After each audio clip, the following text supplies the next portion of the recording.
What is going on, guys? In today's video I will show you the top 3 best mercenary builds in Path of Exile 2 0.3 update. So in this guide I will give you a quick overview of each setup, then I will explain what skill gems and upgrades should you focus on, then as well we'll see what is the best gear and how to get it, and then finally we will go over the passive skill tree, the stats, your skill rotations, and even what Atlas passive should you use, so we would be able to get the highest damage possible and much more. And remember, if you want to try any of these builds out, then check my links in the description. And before we continue, thanks to U4GM. They are a pro website that provides PoV2 services like cheap currency, then even to trade all types of quality items and gems and much more. They have also more than 20,000 positive comments on Trustpilot, and this website is really worth a try. So make sure to use my discount code KAID for extra 6% off.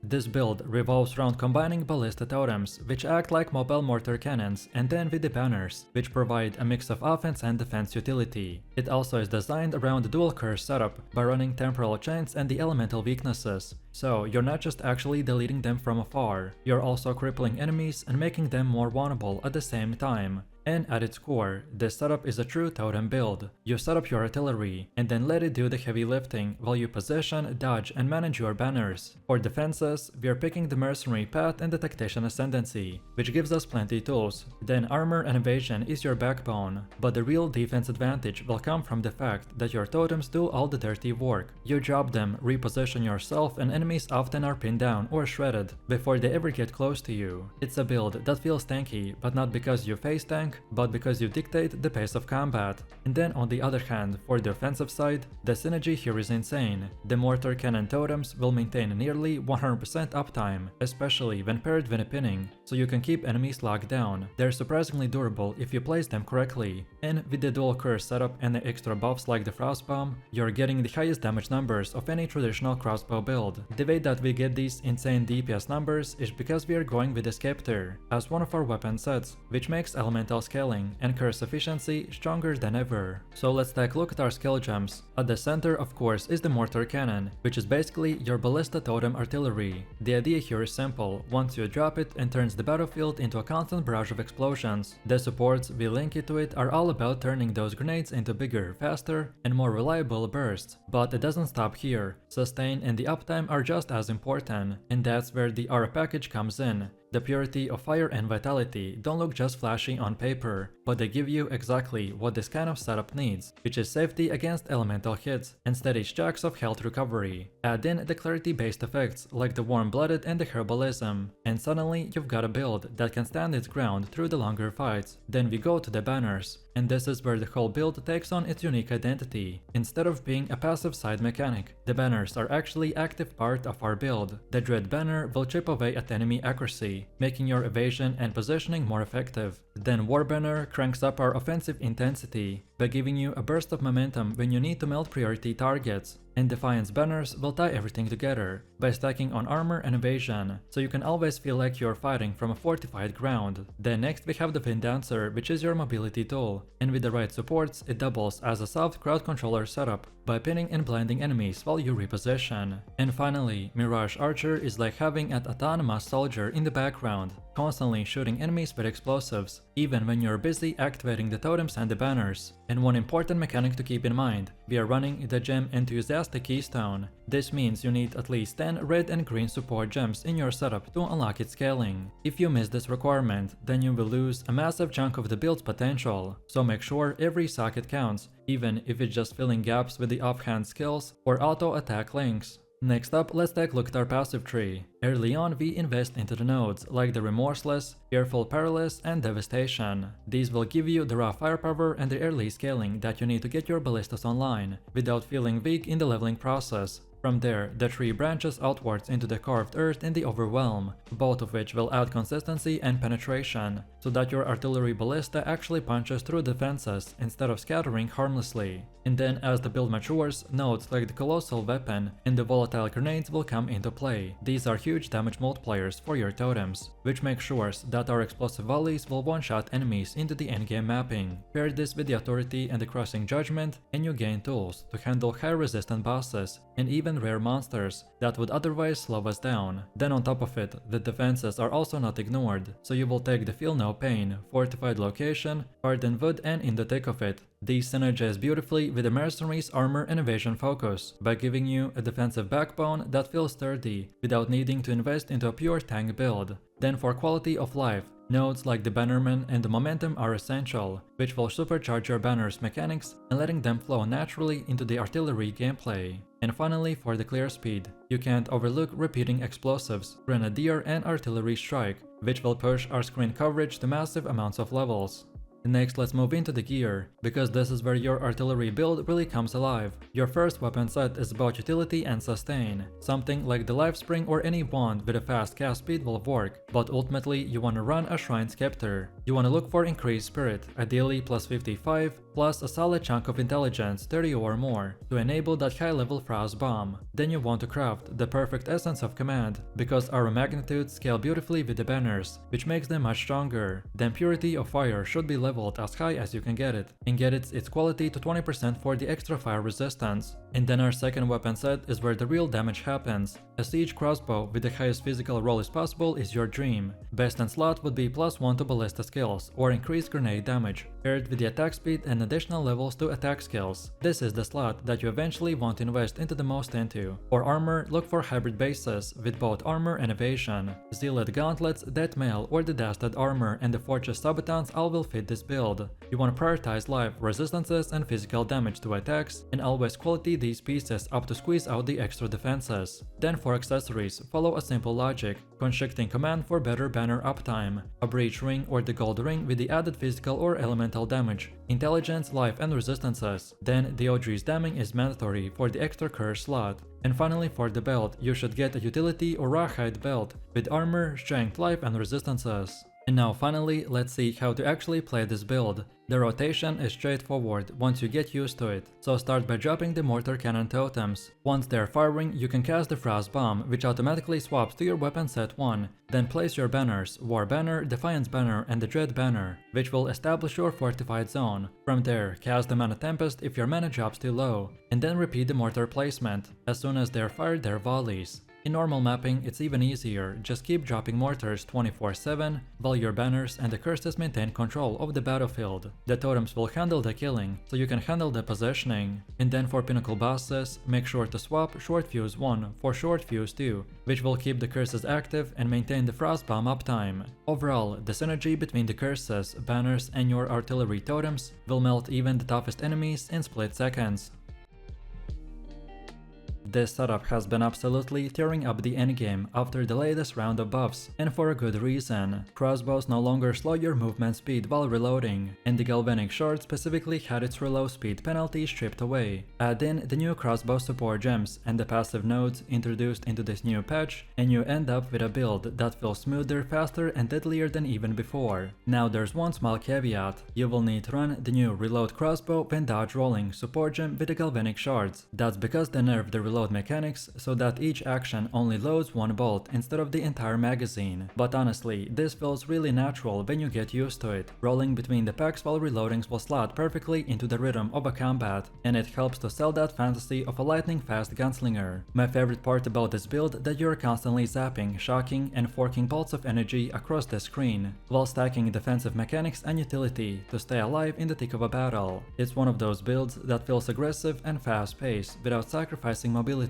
You clear maps like machine gun, and when it comes time to fight bosses, you switch the gears into a carefully timed burst combo that erases held bars in seconds. So let's take a look at our skill gems, and at its core we have the Galvanic shards. This skill has been transformed into an absolute monster for both clear speed and utility. When linked with the lightning attunement, the shock, fork, and the lightning exposure, you get a setup that not only hits hard but chains and multiplies across the entire screen. The fork makes your shards ricochet into new targets by spreading your damage effortlessly, while lightning exposure reduces enemy resistances, so that every follow-up will hit harder than the last. The shock scaling here is insane, the whole packs will just melt. Then next up we got the shock burst rounds. Think of this as your big AoV hammer. It's a secondary skill that locks down areas and deals devastating bursts of lightning damage. The synergy between the shards for chaining damage and the shock burst for heavy focus hits, it's what it gives this build its dual identity. On top of that, we add utility gems to smooth out the playstyle. Then next, emergency reload linked with the cooldown recovery too is essential. It makes sure that you're never left helpless when you burn through your bolts. Attrition gets slotted in for damage over time pressure against very high HP bosses, giving you that extra edge when fight drags on. And then there's the Wind Dancer, which is your mobility gem of a choice. Paired with the Precision 1, Magnified Area 2 and the Maim, it offers accuracy, control and even the crowd control management, while boosting your survivability. For defenses and curses, the build runs Elemental Weakness, linked with the Focus Curse, Heightened Curse, Prolonged Duration 3 and the Life Tap.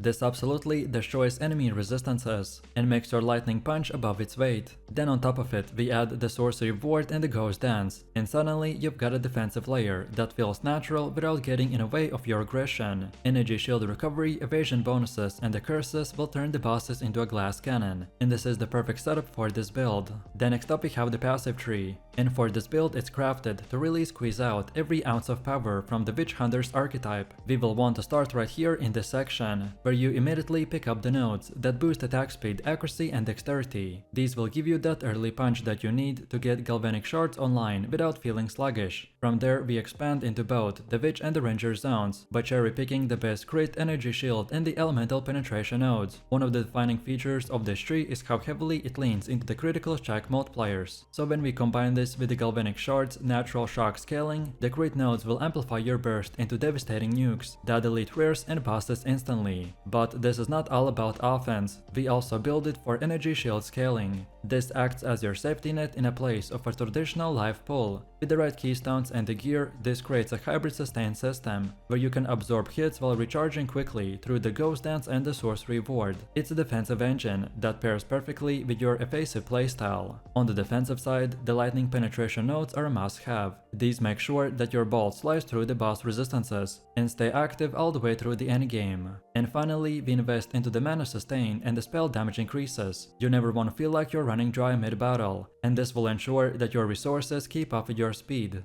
And now finally, let's see how to actually play this build. For clearing, the Galvanic shards is your bread and butter. So here's the trick, you should tap fire it rather than just holding down the key. This will cancel out the usual movement penalty while still giving you near 100% attack speed. So you're basically striding through the maps at a full speed, while unleashing a constant storm of lightning shards. And then for single target fights, you want to use the shock burst, but you must make sure that the target is the shock fire first. Apply voltaic mark and connectivity on the bosses or tanky rares, and then just spam your shock burst for devastating bursts, and then just spam shock burst and destroy enemies. With the ascendancy bonuses and the critical multipliers, you will be deleting endgame bosses in seconds, and that's really the loop. Shards for clearing, shock burst for the bosses, and curses for even more buffs. However, if you ever feel stuck on damage, then the solution is almost always a better weapon. So look for plus 500 DPS with physical or the lightning only, and not cold or fire. Rings and gloves with the flat lightning or the physical damage are also easy upgrade.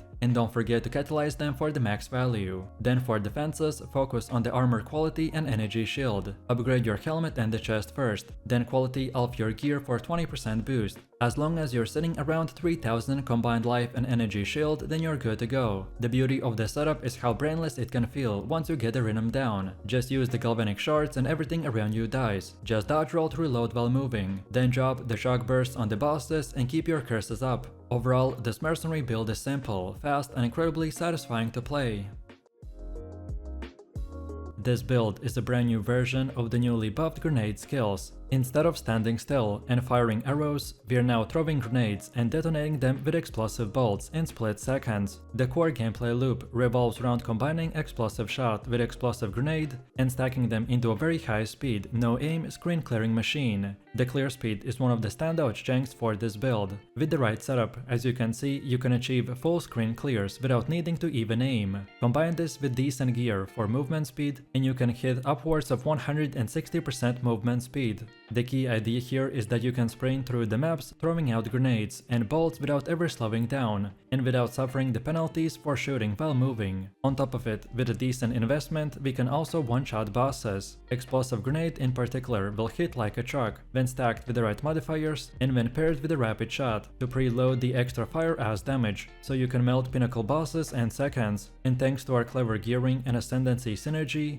you don't need to even worry about the mana management at all. You can simply throw, explode and keep moving. So let's take a look at the skill gems. And the build starts with the explosive shot as your main mapping skill. This is the centerpiece of your clearing setup. The way you run it is explosive shot fires projectiles in a wide circular spread, meaning that every pack on your screen gets tagged and detonated instantly. The explosions will chain off each other, and once the Herald of Thunder gets involved, it's just non-stop lightning detonation spreading everywhere. The key to making this feel smooth is the Arjune's Medal, which refills bolts automatically without even needing to reload. This one unique turns explosive shot into a seamless, fire and forget skill that you can spam infinitely. Now, while this is ideal for mapping and clearing, it does not always cut for single target bosses, and that's where our second setup comes in. So you want to get another explosive shot, and this time configure it for single target. And this is where the Nova projectiles will come into play. With the right gear, you can swap into the gem setup before a boss encounter, and shift your character from a screen-clearing grenadier into a focused artillery platform. If you're still progressing early on and don't yet have the gear to support the Nova projectiles, then you can just stick with the multi-shot 2 or the Pierce 2 before making this switch. Both of these will work fine while mapping until your upgrades will come online. Then Explosive Grenade is the other half of this equation. This skill provides massive burst damage that you need to nuke bosses or tanky rares. The combo is simple.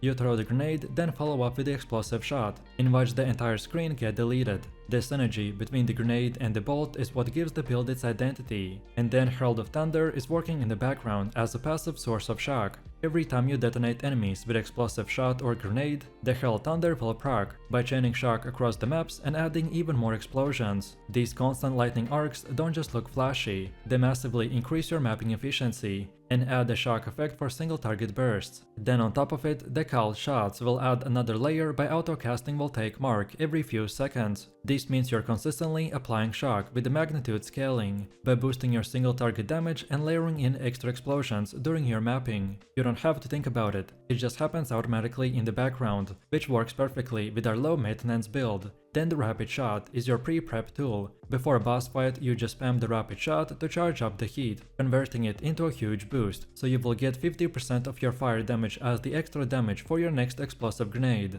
With this combo, you can preload insane amount of burst before engaging, and to make this burst land reliably, you can slot in the flash grenade as your crowd control option. It will stun the boss and keep them locked in place, by giving you this free time to drop the big combo, without ever worrying about dodging mid-cast.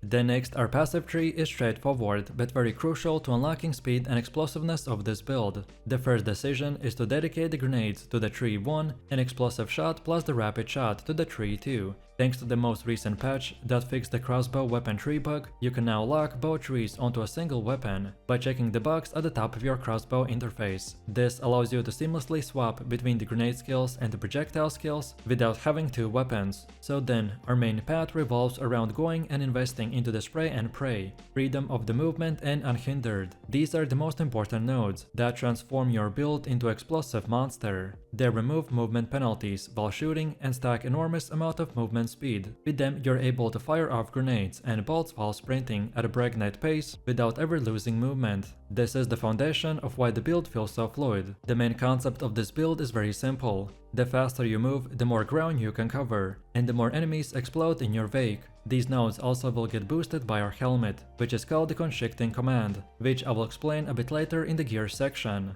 Those nodes will give you bonus damage, attack speed and movement speed when surrounded, and with the right setup you can keep those bonuses active almost 24/7. Now let's talk about gear. Your main weapon is the Siege Crossbow. You want to start with a magic base that already has a high increased physical damage, which ideally could be a crucial tier or better. The greater exalts will fill your suffixes, and you can finish it by applying the perfect essence of the haste or the onslaught mod, and the perfect essence of the battle for a +6 roll. Then the helmet is built around Constricting Command. When we get it with a surrounded value of 5, It unlocks all surrounded nodes on the passive tree, which gives us this massive boost to the damage, attack speed and the movement speed. It essentially turns every pack encounter into a personalized buff zone. Currently, the DeFi 2 on this helmet is bugged and will not work with the mana mod, but once that gets fixed, it will completely eliminate any mana issues. Then the body armor should be the new Corsair base. It comes with a 20% reduction to the penalties for attacking while moving. Then for rings we should focus on stacking as much life as possible, since that's our primary defensive pull alongside evasion, rarity and added flat elemental damage. Then for amulets we should prioritize rarity and plus the projectile skills. I personally recommend to use the devastation anointment, but this is up to you. Then for boots we need 35% movement speed.